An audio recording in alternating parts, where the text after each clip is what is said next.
Hello everyone, I'm your science teacher.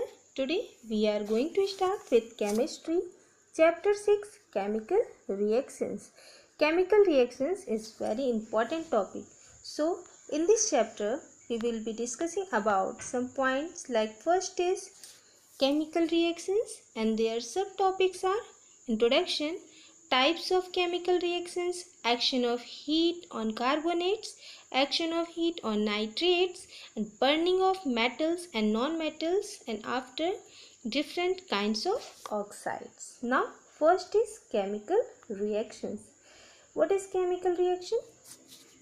A process in which one or more substances, the reactants, are converted to one or more different substances, the products. Means यहाँ पर chemical reaction क्या है? Chemical reactions reactant से product में convert होता है। एक ऐसा प्रोसेस जिसमें रिएक्टेंट्स प्रोडक्ट में कन्वर्ट होते हैं, वो प्रोसेस कहलाता है आपका केमिकल रिएक्शन। रिएक्टेंट्स आपके एक भी हो सकते हैं, एक से ज़्यादा सब्सटेंस भी हो सकते हैं। इसी तरह प्रोडक्ट भी आपका एक भी हो सकता है और एक से ज़्यादा भी हो सकते हैं। So reactants convert into products called chemical reactions. Chemical reactions require different conditions.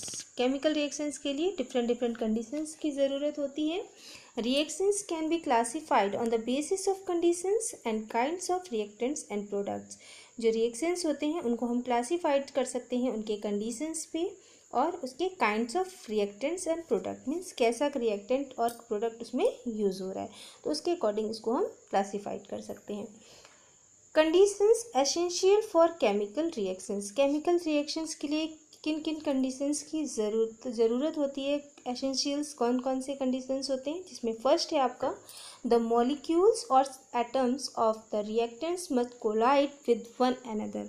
Means जो आप रिएक्शंस जो हो रहा है उसमें जो भी मॉलिक्यूल्स या एटम पार्ट ले रहे हैं एज अ रिएक्टेंट्स, वो आपस में एक दूसरे से कोलाइड होने चाहिए।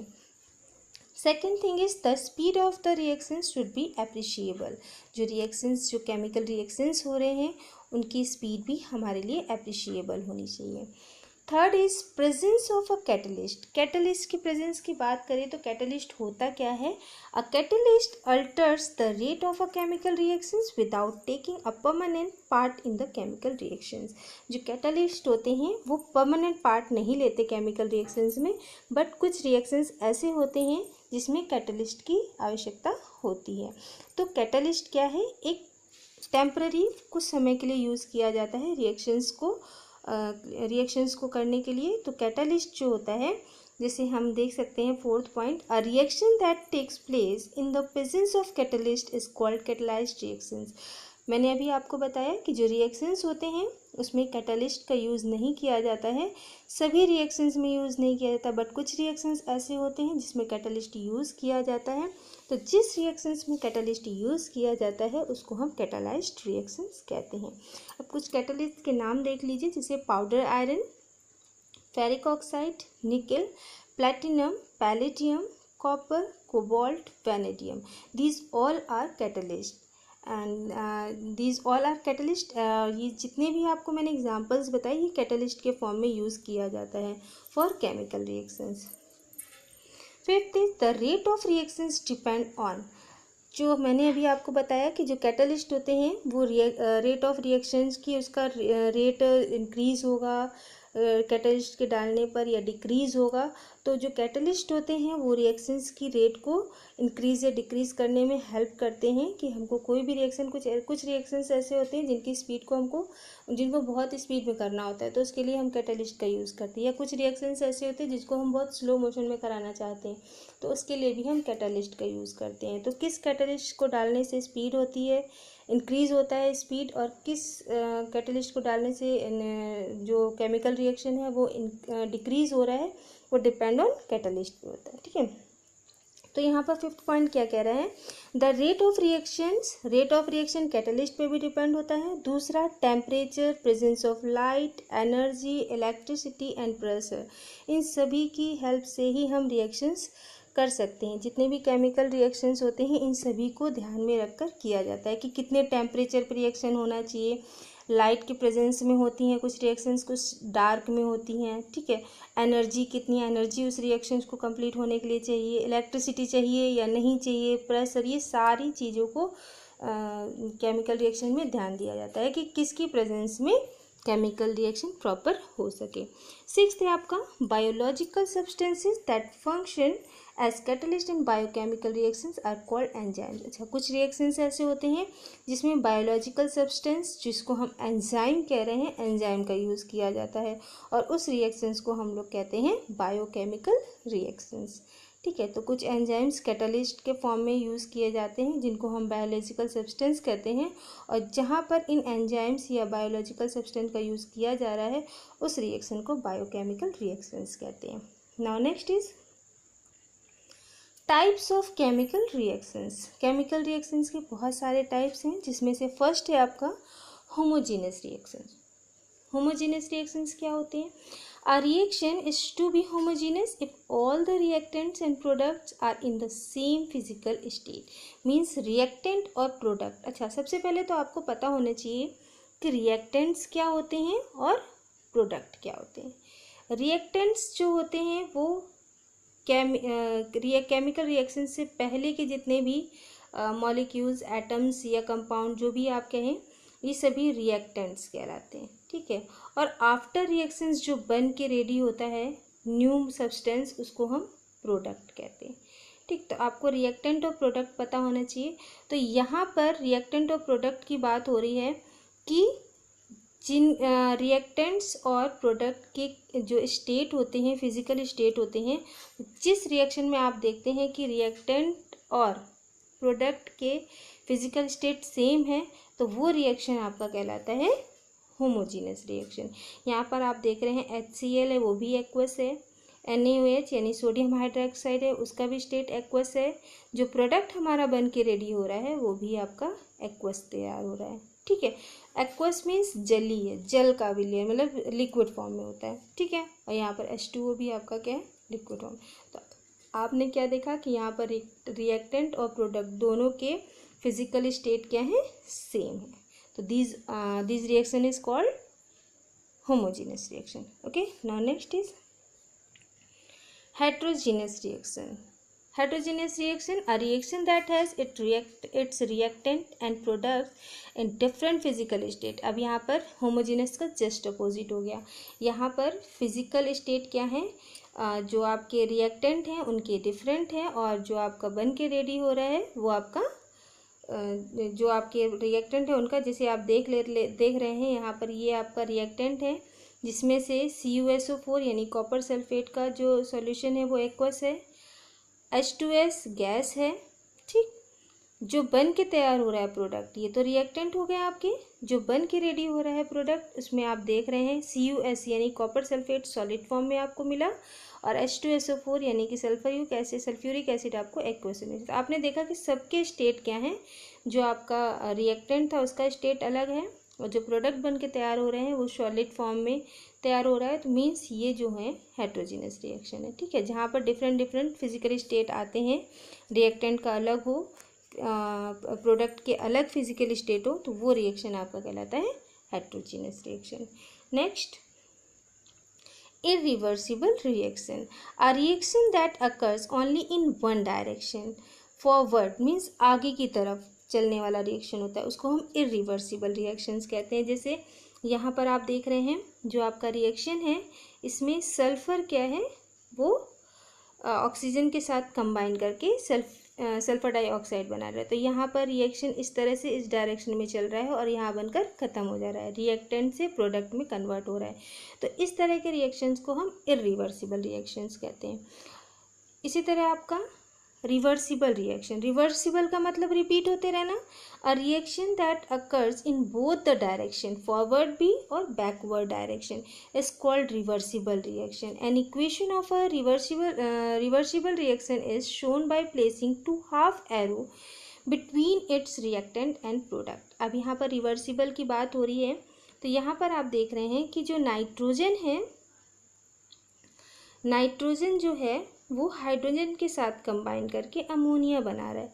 बट आपने एक चीज़ ध्यान दी होगी, यहाँ पर इस एरो, अभी तक आपने रिएक्शंस में देखा कि इस तरह से एरो बन रहा था, ठीक है, ये फॉरवर्ड का है, मीन्स आगे की तरफ चल रहा है रिएक्शन। बट ये जो आप साइन देख रहे हैं, मीन्स इसको हम रिवर्सिबल या रिवर्सिबल रिएक्शन का साइन बोलते हैं। रिवर्सिबल का मतलब नाइट्रोजन और हाइड्रोजन आपस में कंबाइन करके अमोनिया बना रहा है, और अमोनिया को दोबारा हम हाइड्रोजन और नाइट्रोजन में कन्वर्ट कर सकते हैं। जैसे हमने आपको बताया था, जब हमने फिजिकल और केमिकल चेंज पढ़ा था, मैंने आपको बताया था कि केमिकल चेंज में जब कोई चीज़ नई बन जाती है तो वापस उसको हम पहले की स्टेट में नहीं ला सकते। तो बट जो रिवर्सिबल रिएक्शंस होते हैं उसमें हम जो होते हैं ये फिज़िकल स्टेट की तरह का, फिज़िकल चेंज की तरह काम करते हैं, क्योंकि इसमें कोई चीज़ नई बन रही है तो वापस उसको हम पहले के कंडीशन में फिर से ला सकते हैं, तो इसी को हम रिवर्सिबल। और जो ये आपका साइन है वो आपका रिवर्सिबल का साइन है, ठीक है। तो ये जो आपका साइन है वो रिवर्सिबल रिएक्शन मीन्स एक बार ये बन जाता है प्रोडक्ट, तो प्रोडक्ट से वापस ये रिएक्टेंट में कन्वर्ट हो सकता है, this called reversible reaction. Next is combination. Combination आपको नाम से ही समझ में आ रहा है, कंबाइन होना, कोई दो चीज़ आपस में जुड़ती हैं, दो या दो से ज़्यादा। अ reaction in which to or more substances, element भी हो सकता है, कंपाउंड भी हो सकता है, chemically combined to form only a single product is called combination reaction। Combination reaction क्या है? जहाँ पर कोई दो चीज़ें आपस में ऐड होकर एक सिंगल प्रोडक्ट बनाती है, तो उसको हम कॉम्बिनेशन रिएक्शन कहते हैं। जैसे यहाँ पर आप देख रहे हैं एग्जाम्पल में मैग्नीशियम है, मैग्नीशियम जब ऑक्सीजन के साथ कंबाइन कर रहा है तो मैग्नीशियम ऑक्साइड बना रहा है, ठीक है। यहाँ पर दो चीज़ें आपस में ऐड हो रही हैं तो एक सिंगल प्रोडक्ट बन रहा है। इसी तरह कैल्शियम ऑक्साइड है, वाटर के साथ कंबाइन कर रहा है, यहाँ पर दो चीज़ें हैं आपस में ऐड हो रही हैं, ऐड होने के बाद एक सिंगल कैल्शियम हाइड्रोक्साइड बना रहा है, सिंगल प्रोडक्ट बना रहा है, तो उसको हम कहेंगे कॉम्बिनेशन, क्योंकि यहाँ पर दो चीज़ें कंबाइन हो रही हैं और कंबाइन होने के बाद एक नई चीज़ बन रही है, सिंगल प्रोडक्ट बन रहा है, तो उसको हम कहेंगे कॉम्बिनेशन रिएक्शन। डीकम्पोजिशन, डीकम्पोजिशन का मतलब होता है ब्रेक होना, तो ये जस्ट अपोजिट कॉम्बिनेशन रिएक्शंस का होगा। डीकम्पोजिशन रिएक्शंस क्या होते हैं? A reaction in which a single compound break down into two or more products, element भी हो सकते हैं, कंपाउंड भी हो सकते हैं, is called decomposition reaction. Breaking down of compound due to heat is called thermal decompose. अगर कोई रिएक्शन हीट के थ्रू डिकम्पोज हो रहा है तो उसको हम थर्मल डिकम्पोजिशन भी कहते हैं। जैसे हमने आपको एग्जाम्पल में दिखाया है, मर्क्यूरिक ऑक्साइड है, ठीक है, इसको हमने हीट दिया, ये सिंगल प्रोडक्ट है, कोई एक चीज़ है, कोई एक रिएक्टेंट है, जब इसको हमने हीट दिया तो ये दो चीज़ों में डिवाइड हो गई है ना, दो चीज़ों में ब्रेक हो गई, मरकरी अलग हो गया, ऑक्सीजन अलग हो गया, तो यहाँ पर ये डिकम्पोज हो रहा है, यानी एक सिंगल चीज़ दो चीज़ों में ब्रेक हो रही थी, जबकि कॉम्बिनेशन में क्या था, दो चीज़ें आपस में ऐड होके एक बना रहा था, एक प्रोडक्ट बना रहा था। और डीकम्पोजिशन में क्या हो रहा है कि एक रिएक्टेंट ब्रेक हो जा रहा है दो प्रोडक्ट में, एक रिएक्टेंट दो प्रोडक्ट में ब्रेक हो रहा है। और अगर इस रिएक्शन में हमने हीट यूज़ किया, जो आपका ट्रायंगल बना है ना, ये हीट का सिंबल है, मीन्स हम यहाँ पर हीट का यूज़ कर रहे हैं इस रिएक्शंस को, इसमें मर्क्यूरिक ऑक्साइड को ब्रेक करने के लिए हमने हीट का यूज़ किया है, ठीक है। तो जिस रिएक्शन में हीट का यूज़ करते हैं उसको हम थर्मल डिकम्पोजिशन कहते हैं, ठीक। इसी तरह आपका पोटेशियम नाइट्रेट है, पोटेशियम नाइट्रेट में भी हमने हीट का यूज़ किया है। जब हमने जैसे ही पोटेशियम नाइट्रेट को टेस्ट ट्यूब में डालकर जैसे ही इसको गर्म किया, गर्म करने पर ये क्या दो चीज़ों में ब्रेक हो गया, ऑक्सीजन गैस बन के बाहर उड़ गई और पोटेशियम नाइट्रेट जो है वो आपका टेस्ट ट्यूब में बच गया। तो ये आपका कहलाता है थर्मल डिकम्पोजिशन या डीकम्पोजिशन रिएक्शन, ठीक है।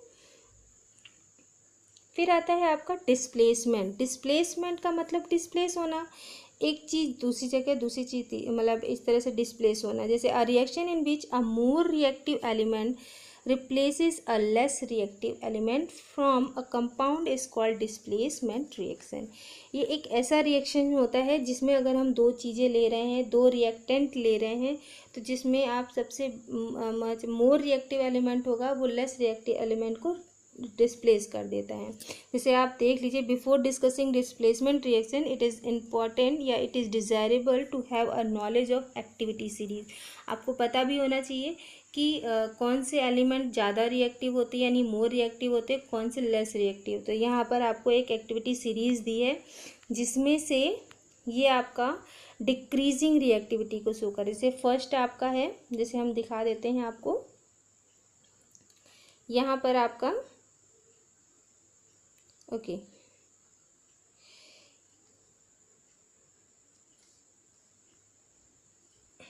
यहाँ पर आपको दो चीज़ें दी हुई हैं। पहला है आपका वेट, रिएक्टिविटी सीरीज़ को हम देख लेते हैं। रिएक्टिविटी सीरीज़ को हम देखें तो यहाँ पर हमको सबसे पहले कौन सा एलिमेंट मिल रहा है, पोटेशियम मिल रहा है। उसके बाद सोडियम है, फिर कैल्शियम है, फिर मैग्नीशियम है, एल्यूमिनियम है। तो धीरे धीरे इनकी रिएक्टिविटी कम होती चली जा रही है, ठीक है, ये डिक्रीजिंग ऑर्डर में जा रहे हैं। तो सबसे ज़्यादा अगर आपसे पूछा जाए रिएक्टिविटी सीरीज़ में सबसे मोर रिएक्टिव एलिमेंट कौन सा होगा, तो वो होगा पोटेशियम, ठीक। और जैसे जैसे डाउन हो रहे हैं कि पोटेशियम के बाद सोडियम लेस होगा, सोडियम से ज़्यादा लेस कैल्शियम होगा, कैल्शियम से ज़्यादा लेस मैग्नीशियम, फिर एल्युमिनियम, फिर जिंक। इस तरह से ये डिक्रीजिंग ऑर्डर में चल रहे हैं, ठीक है। तो धीरे धीरे क्या हो रहा है यहाँ पर, copper, hydrogen, mercury, silver, gold, platinum. तो अगर हम कहें कि सबसे ज़्यादा कम किसकी होगी, तो वो होगी आपकी आयोडीन की, सबसे नीचे है ना। तो ये रिएक्टिविटी सीरीज थी। यहाँ पर आपको ये शो हो रहा है कि जो मोर रिएक्टिव, जो हम अभी डिस्प्लेसमेंट रिएक्शंस पढ़ने जा रहे हैं, उसमें मोर रिएक्टिव एलिमेंट के अंदर इतना पावर होता है कि लेस रिएक्टिव एलिमेंट को क्या करता है, वो डिस्प्लेस कर देता है। जैसे हम एग्जांपल में देख लें तो यहाँ पर अगर हम देखें, जो अभी हमने पढ़ा आपका रिएक्टिविटी सीरीज पढ़ी, उसमें हमने क्या देखा, सोडियम और ब्रोमीन। सोडियम ब्रोमाइड को जब क्लोराइड के साथ कंबाइन किया गया है तो सोडियम क्लोराइड बनना है। अब यहाँ पर आपने क्या देखा, एक चीज़ आपको कॉमन दिखाई देगी कि जो सोडियम होता है, जो सोडियम है वो तो स्टेबल है, जो ब्रोमियम है वो HCl से क्या है, बोरोन, जो ब्रोमीन है आपका NaCl, सोडियम ब्रोमाइड है। ब्रोमीन जो होता है वो ज़्यादा यानी कि डिस्प्लेस करता है क्लोरीन को, क्योंकि यहाँ पर ब्रोमीन का जो रिएक्टिविटी सीरीज होती है वो क्या है, कम है क्लोरीन से। तो क्लोरीन ने क्या कर दिया, ब्रोमीन को अपने इसकी जगह से हटाकर ये यहाँ पर स्टेबल हो गया। तो आपने देखा 2NaCl यहाँ बन गया और ब्रोमीन अलग हो गया। क्यों ब्रोमीन अलग हो गया, क्योंकि ये लेस रिएक्टिव था, किससे, क्लोरीन से। क्लोरीन ने क्या किया, ब्रोमीन को यहाँ से हटा दिया, हटाने के बाद ये जाकर यहाँ पर स्टेबल हो गया, ठीक है, और ब्रोमीन को डिस्प्लेस कर दिया। तो इसको हम कहते हैं डिस्प्लेसमेंट रिएक्शन। फिर आता है आपका डबल डिस्प्लेसमेंट। डिस्प्लेसमेंट तो वही होगा जिसमें मोर रिएक्टिव लेस रिएक्टिव को अपनी जगह से हटाएंगे, ठीक है। तो a reaction in which two compound exchange their ions और radicals and form two new compound is called double displacement.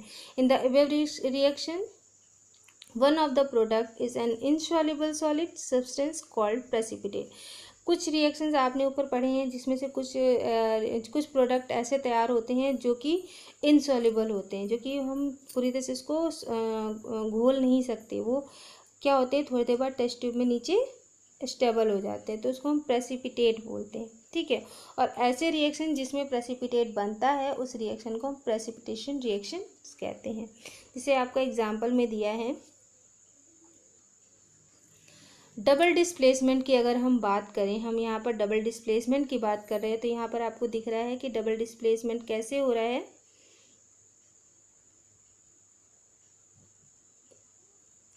Okay, HCl, दो चीज़ें हैं यहाँ पर, H और Cl, ठीक, KOH। अब यहाँ पर आप देखिए H और Cl, K और OH, यहाँ पर क्या हो रहा है कि जो आपका यहाँ पर आप देख रहे हैं OH जो है वो Cl से लेस रिएक्टिव है, सॉरी मोर रिएक्टिव है। तो ये जाके कंबाइन हो जा रहा है Cl के साथ। ठीक, अब और Cl जो होता है वो लेस, अब यहाँ पर दो चीज़ें आपको दिख रही हैं जिसमें से एक मोर रिएक्टिव होगा एक लेस होगा, एक मोर रिएक्टिव होगा एक लेस।